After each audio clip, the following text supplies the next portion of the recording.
viens de penser à ça, mais des fois je me demande pourquoi certaines personnes ont confiance en elles, ou en tout cas ce qu'on va appeler la confiance en soi, à l'extérieur, quand on ne les connaît pas, et pourquoi d'autres n'ont pas du tout. Est-ce qu'il y a un lien entre les actions que l'on fait au quotidien et cette confiance en soi, cette estime de soi, je dirais même?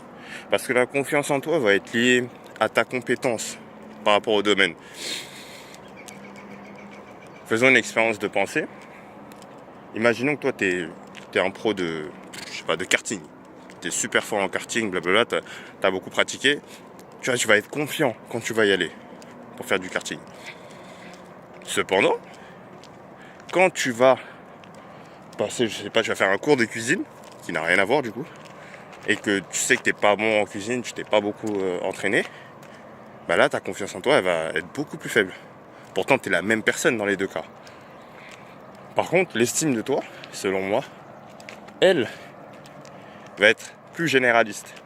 Ça veut dire que quelqu'un qui a une haute estime de soi, c'est-à-dire que même si sa confiance en lui, en termes de compétences culinaires, pas très grande, il sera pas en grand stress en allant à ce cours de cuisine. Il sera tranquille, il va se dire bon bah oui, je connais, j'ai pas les compétences, mais bon, je vais apprendre. Alors que quelqu'un qui a une faible estime de lui, il va se dire ah merde, non, je peux pas y aller, je sais pas cuisiner, je sais rien faire. Il va paniquer parce qu'il n'a pas les compétences dans ce domaine. Donc automatiquement, il va se dire non, je dois pas y aller. Et c'est là la différence entre les deux. Et donc, je reformule plutôt ma question de tout à l'heure. Est-ce que cette estime de soi, qui est plus généraliste du coup, elle dépend de nos actions quotidiennes? Bah selon moi, oui. Et pourquoi je parle de ça depuis tout à l'heure? Parce que il y a une action qui n'est pas forcément quotidienne. Pour certains, elle est quotidienne, mais elle n'est pas forcément quotidienne. Mais même si elle est hebdomadaire, elle permet à ces mauvaises pensées, ces pensées qui vont te dire que tu n'es pas assez bien, tu n'es pas ceci, tu n'es pas cela. Et je dis pas qu'elles vont totalement disparaître si tu arrêtes cette habitude, mais elles vont être fortement réduites. Tu vas grandement augmenter ton estime de toi. Et cette habitude, c'est celle de regarder du porno. Ouais, ça c'est quelque chose qui te détruit. Mentalement, physiquement aussi. Tu t'en rends pas compte.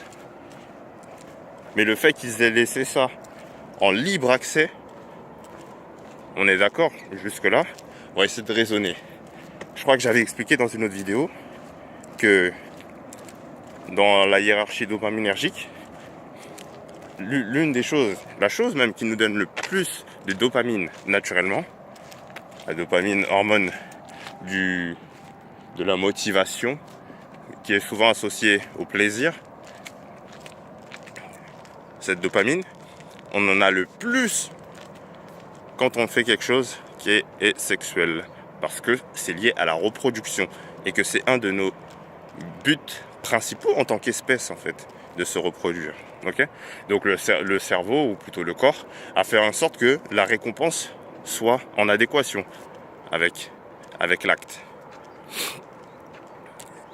Et du coup, qu'est-ce qu'on disait? Oui, c'est l'acte qui te donne le plus de dopamine. Et maintenant, cet acte, tu te dis pas que c'est bizarre qu'on puisse le faire gratuitement comme ça? On ait accès à quelque chose qui nous permette de faire cet acte facilement. On peut avoir les filles qu'on veut gratuitement. C'est bizarre quand même qu'ils nous laissent accès à ça. C'est gratuit. Il y en a qui vont payer les je sais pas quoi. Je sais même pas si on a le droit de dire ça sur YouTube. Bon, j'effacerai, c'est pas grave. Mais ils nous laissent accéder à ça gratuitement. C'est peut-être parce qu'il y a une contrepartie. Quelque chose de caché. Qui, si on le consomme, va se manifester. Et moi, je pense qu'une partie de cette manifestation va être ton estime de toi qui va grandement diminuer. Et quand tu réfléchis, c'est normal. L'acte, il n'a rien de naturel. Imagine, encore une autre expérience de pensée.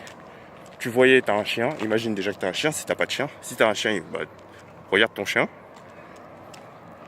Et imagine-le devant un écran en train de faire ce que tu fais quand toi tu vas sur des sites porno.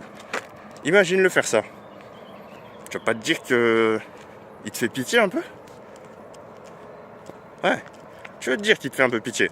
Et donc c'est pour ça qu'au fond de toi, tu sais que ce que tu fais, ça fait pitié. Et je suis pas là pour te culpabiliser, moi aussi j'en ai regardé. Par contre, j'ai gagné contre. Donc, je pense que mon expérience peut être utile, on sait jamais. J'expliquerai sûrement ma méthodologie pour m'échapper de cette merde, hein, parce que ça peut même devenir une addiction. Et en plus, il y a le côté honteux. Comme j'ai dit tout à l'heure, c'est pas pour te culpabiliser quand je te dis que ça fait pitié. C'est juste la vérité, c'est un fait. Ça fait pitié en vrai quand on fait ça. Ça fait pitié. Si tu voyais ton chien, ou si tu pouvais te filmer. Un petit tips. Moi je me dis, imagine mes ancêtres, c'est des sortes de fantômes, je sais pas quoi, et ils peuvent me voir, ou depuis l'au-delà, ils peuvent me voir. Et ils me voient en train de faire ça. Je me dis, putain, ils doivent avoir honte de moi. Hein. Tu vois, et ça, à chaque fois que j'ai envie de faire un truc comme ça, je repense à ça. Après, je me calme, je dis, non, oh. Oh, commence pas. Tu vois, c'est intéressant, en vrai. Quand tu arrives à t'extraire, mais c'est dur sur le moment, quand t'as la pulsion, t'as pas envie de réfléchir, en fait. Et c'est logique, hein. Quand t'as la pulsion, ton cerveau est beaucoup moins capable de s'auto-arrêter. C'est ça qui est dur. Mais si on avait cette capacité, et c'est pour ça qu'on parle de post-nut clarity, parce que dès que la pulsion est passée, qu'on a assouvi la pulsion, on a les idées claires. On a l'impression d'avoir les idées claires. On se dit, ah mais c'est incroyable, mais attends, mais pourquoi j'ai fait ça en fait? Tu vois, il y a aussi un aspect physiologique, biologique.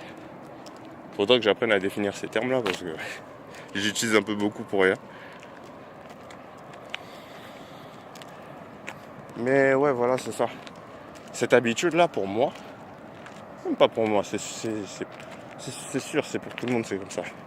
Ça détruit l'estime de soi. Tu sais qu'au fond de toi, ce que tu fais, c'est de la merde. Et dans un sens, est-ce que cette culpabilité, elle est pas bonne? Est-ce que tu devrais pas t'en servir pour pouvoir arrêter en fait ça? C'est important.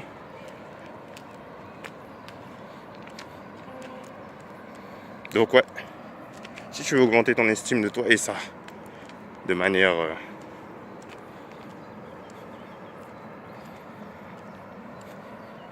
intégrale, disons,